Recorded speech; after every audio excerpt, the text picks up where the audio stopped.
Well, it's great to be with you. Thank you.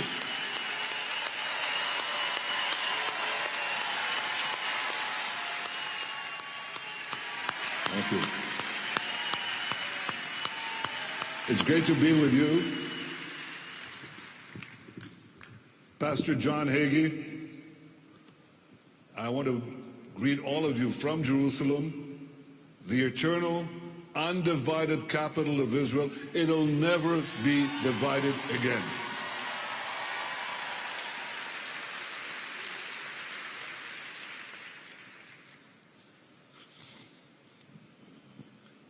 Pastor Hagee, I want to thank you for your enduring, tremendous support. For decades, you've been leading the effort to strengthen support for Israel within the Christian community. And I remember when you began.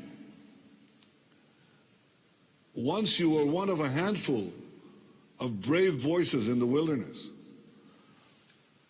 But thanks to your leadership, now there are millions and millions of devout Christians who stand with Israel. So I want to thank you on behalf of all the people of Israel, and I want to thank the thousands of you who have come to Washington from across America to stand with Israel. You came to Washington, D.C., and I salute you from Jerusalem, D.C., Jerusalem, David's capital. Thank you.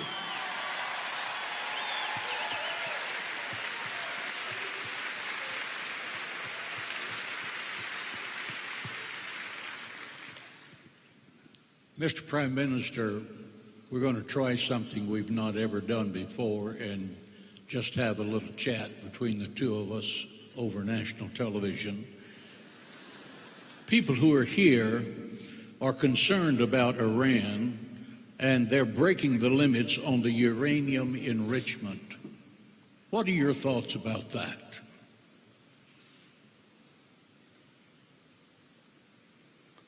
Well, I think they're right to be concerned, but I think we should take some perspective on this.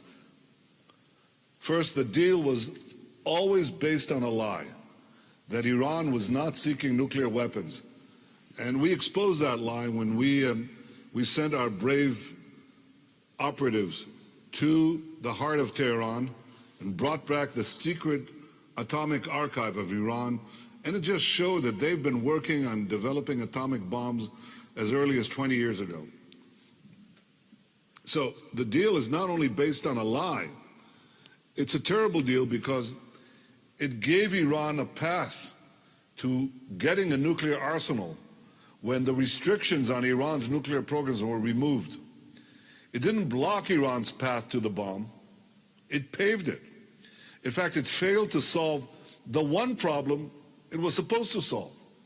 Now, it made other problems worse by removing sanctions on Iran, thereby helping Iran fuel its war machine in the region. See, when you remove the sanctions, Iran got billions and tens of billions of dollars, potentially hundreds of billions of dollars to fund its aggression. So it's so important that President Trump decided boldly to leave this bad deal. He decided to restore sanctions. And Israel is deeply grateful for that, because this is vital for Israel's security, for the security of the region, for the security of the United States, for the security of the world. Now Iran is trying to lash out to reduce the pressure. They attack tankers, they down American drones, they're firing missiles at their neighbors. And it's important to respond to these actions not by reducing the pressure, but by increasing the pressure.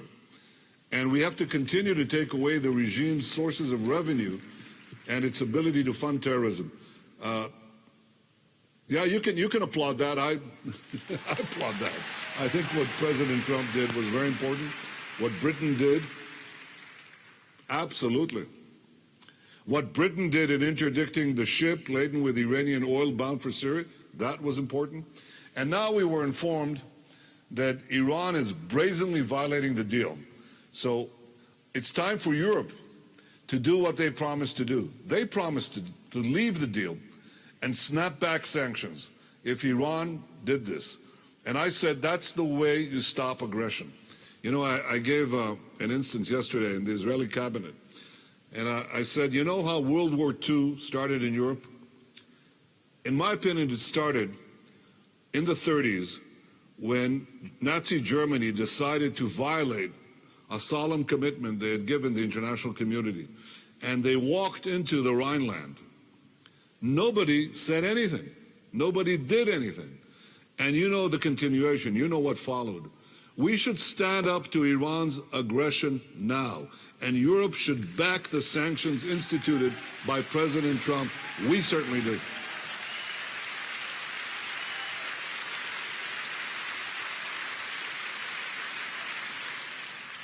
Mr. Prime Minister, could you give us your thoughts about the Israel-U.S. relationship under President Trump?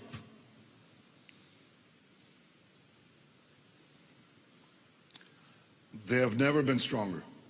And I deeply appreciate all President Trump has done. He withdrew from the deal, as I just said, and restored sanctions.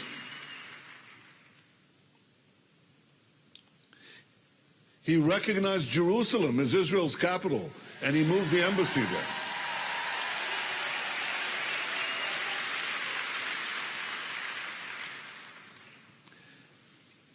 He recognized Israel's sovereignty over the Golan Heights, and he's given us rock-solid support at the UN.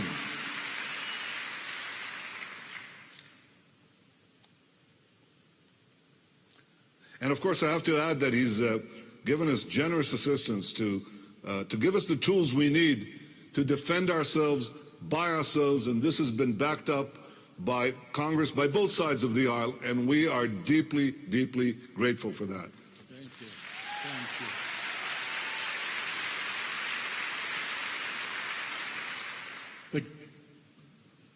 But let me just add that President Trump has a fantastic team.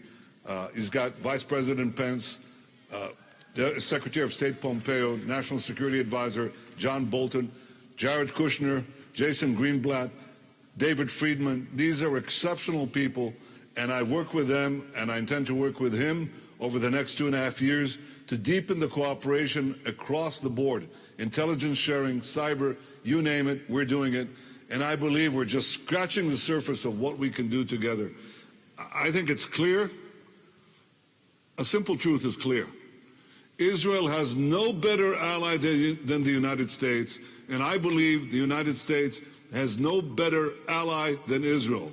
And this is becoming clearer and clearer with each day that passes.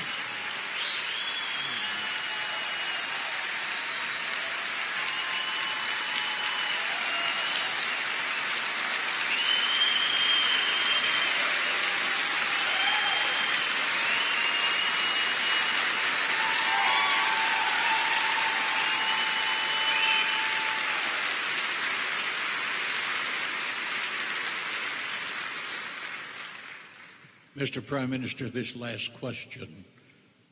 Concerning Jerusalem, what does it mean to you, to the Jewish people, for the U.S. Embassy to move from Tel Aviv to Jerusalem?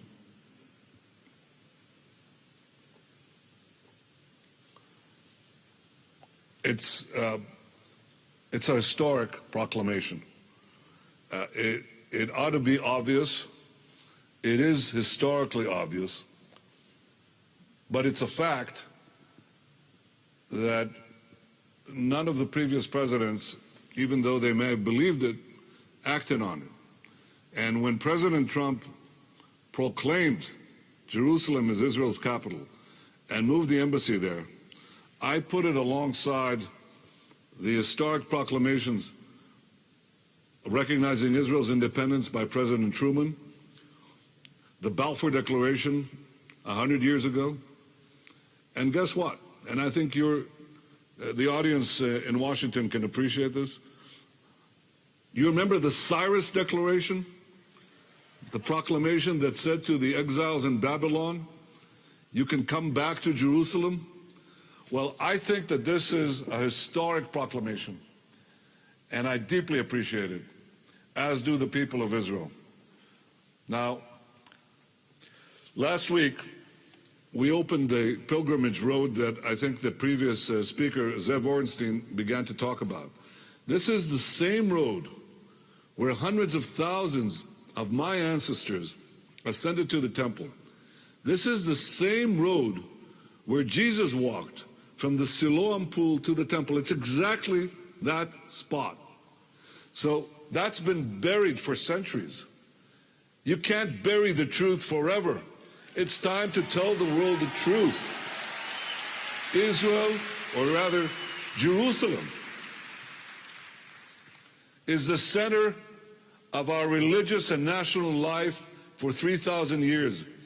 No people has had a connection to this land and this city like the Jews have to Israel and Jerusalem. The Jewish people are the only people in the world that have the same land, the same religion, the same capital, the same language, and the same name for their land and themselves as they had 3,000 years ago.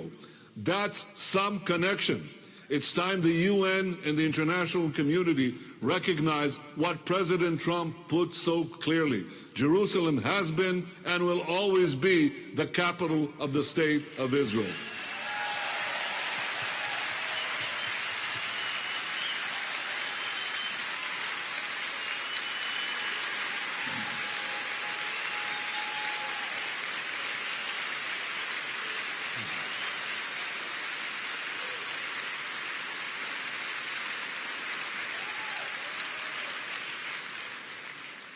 Mr. Prime Minister, we sincerely appreciate your time today.